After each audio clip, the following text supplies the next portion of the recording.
আসসালামু আলাইকুম। গ্রাম বাংলার খুবই মজাদার এই কচুর ডাঁটা ও বাইম মাছের এই রেসিপি গরম গরম ভাতের সাথে খেতে কিন্তু অনেক ভালো লাগে। তো আমি এইখানে ফ্রাই প্যানে রান্না রেগুলার তেল নিয়ে এখানে 1 কাপ মতো পেঁয়াজ কুচি নিয়েছি, আর নিয়েছি এখানে আদা রসুন জিরা এবং পেঁয়াজ পেস্ট আমি 2 চা চামচ দিয়েছি, স্বাদ মতো লবণ, আর 1 চা চামচ ধনিয়া গুঁড়া, 1 চা চামচ লাল মরিচের গুঁড়া, আর 1 চা চামচ হলুদ গুঁড়া দিয়ে আমি এখানে যে বাইম মাছটা রেখেছিলাম পরিষ্কার করে সেটা এখন আমি ভালো করে কিন্তু এই মশলার সাথে ভালো করে কষিয়ে নিচ্ছি। ভালো করে কষাতে হবে যাতে যে কাঁচা যে স্মেলটা থাকে সেটা চলে যায়।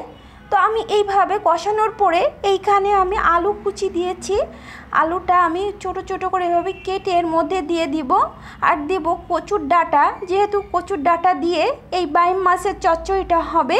তো আর এইখানে আমি দিয়েছি কাঁচা মরিচ ফালি করে রেখেছি, সেটা আমি দিলাম 4-5টা, দিয়ে আবারও ভালো করে আমি মিশিয়ে নিচ্ছি। ভালো করে মেশানোর পরে আমি এইখানে সামান্য পানি অ্যাড করে দেব, বেশি না, যেহেতু হাত মাখা ঝোলটা হবে।